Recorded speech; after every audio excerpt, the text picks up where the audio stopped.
Hello, my people. My name is Justin Kamau, former gambler, former addict, former homeless person, former jailed, but now bringing more and more into recovery. And most importantly, to know who helped me out of that situation. So once again, today I have an interesting conversation. I want us to talk about how to get through a hard time, because hard times are inevitable. Whether you're coming out of recovery, whether you are in this life, wherever you are, hard times are inevitable. They will always be there. So what exactly do you do when you're going through a hard time? Some of you might even be watching when going through that same hard time. So I want us to look first, before even we get through that, I want us to look at 3 people who clearly embody getting through a hard time, using it and leveraging it for growth.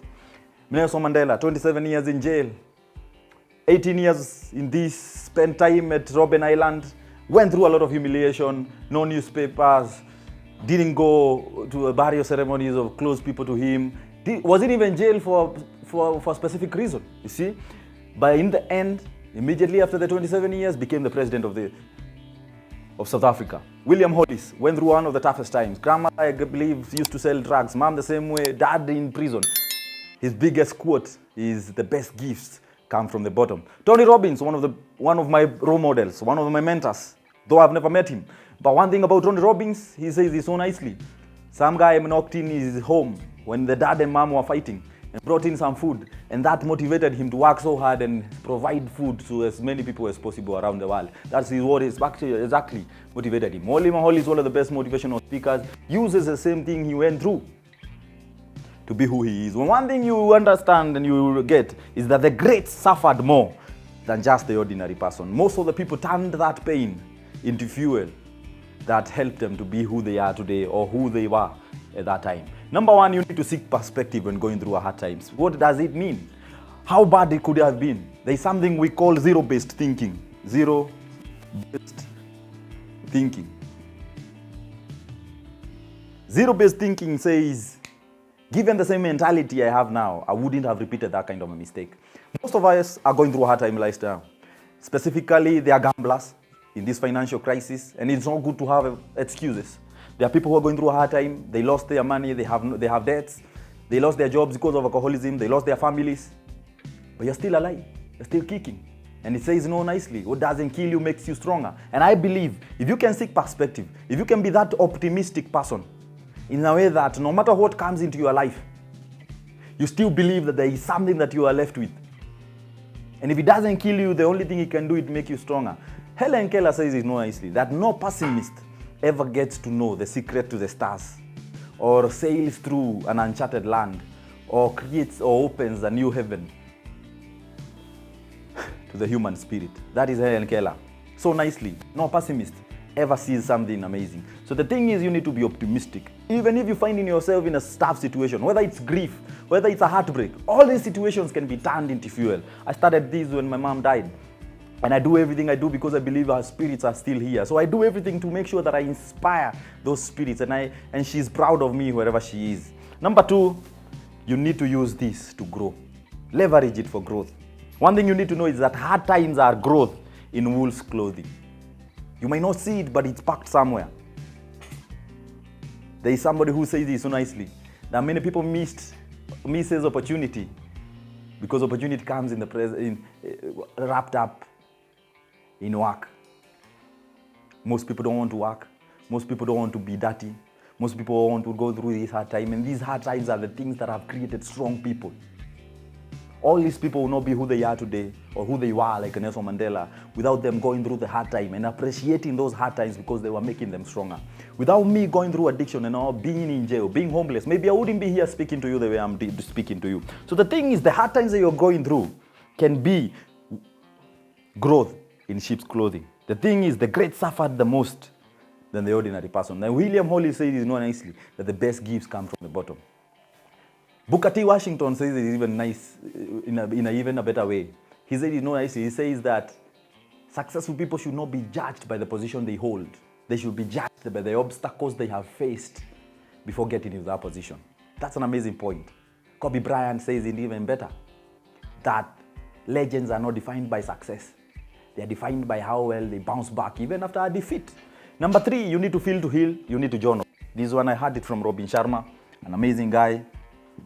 Has written a book there that can really help you The monk who sold his Ferrari, kind of the same thing I'm going through. Look for that book, Monk Who Sold His Ferrari. A lawyer who had all the money, but got frustrated, went to live with the monks and got to discover a new way of living. So the biggest thing is you need to feel to heal. You need to write those feelings. Wow, that's an amazing thing that I've been doing lately. Sometimes you will find yourself going through a lot. You need to write those feelings down and ask yourself, what better can I do? Can I change this? Can I not change this? And that way you will not have so many feelings and end up going back into alcoholism and you remember, those hard times nearly bring you back to relapse. If you are in recovery today, those hard times can make you easily go back to gambling or drinking or going back to bar. Number 4, you need to appreciate the season. One slogan in recovery says it so nicely, that these too shall pass. Time heals almost everything. That's one thing I know. In January, that's not the same person I am right now in December. My mom died then. It took a lot of time before I accepted. But eventually, if you go through a hard time, those of us who are looking for people to marry, those of us who are looking for a job, if you go out there, give your best, knowing that even this hard time will come to an end, that will give you motivation to keep on moving. The thing is, there is one guy I watched over the internet the other day, says it so nicely, that the person who loves walking will walk faster than the person who just loves the destination. An amazing point, because most of us are focused on the destination, not knowing that it's the process that makes us better. So if you go through seasons in life, knowing that they too shall pass, eventually you will be that person that God wants you to be. Number 5, and the last point that we have today, is that you embrace the purification. Everything that goes to become the best, even things like diamond, goes through 3 processes before it becomes a diamond. Gold goes through extreme heat. Most of us perform extremely great when only in good conditions. When they have the motivation, when there is money, when the relationships are okay. But what happens? What happens when you wake up and the girl you are dating or the guy you are dating tells you it's over? What happens when you find the employer who had employed you, the job you had given your best, and they didn't even wait for you to get in the office? They wrote a message in the morning, on Monday morning, it's over. You don't need your services no more. What happens? And that car you believed in is stolen, or the phone. One thing you need to know is that is just purification, like diamond. The people that God wants to use, He takes them through extreme heat. Are you willing and ready to perform in extreme conditions? The other day, I went through a tough moment. I wake up at 5.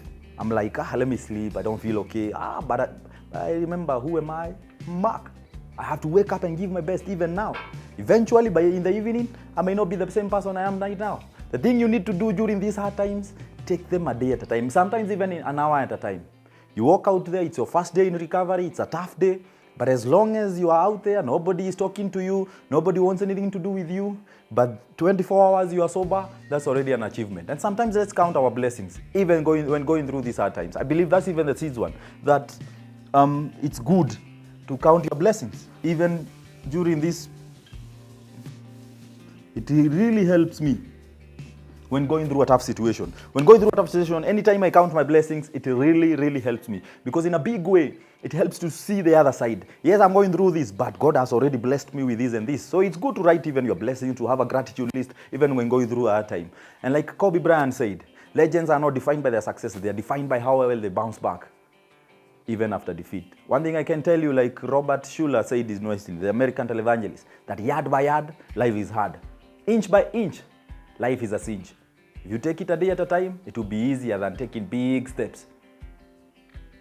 That's the point. One day at a time, you will also be in recovery. One day at a time, the hard times will still be over. One thing I believe, if you keep on praying to God, He'll give you the strength to even overcome, to even go through the hard times. Because sometimes these hard times may remain for a long period of time. But sometimes it's about having that strength and stamina to go through the hard times. Otherwise, I'm rooting for you. Keep on keeping on. Hang in the barber's chair long enough. Eventually, you also get a haircut. Love the message. Keep on subscribing. Keep on sharing. This message is for you. I'm rooting for you. Keep on keeping on, man.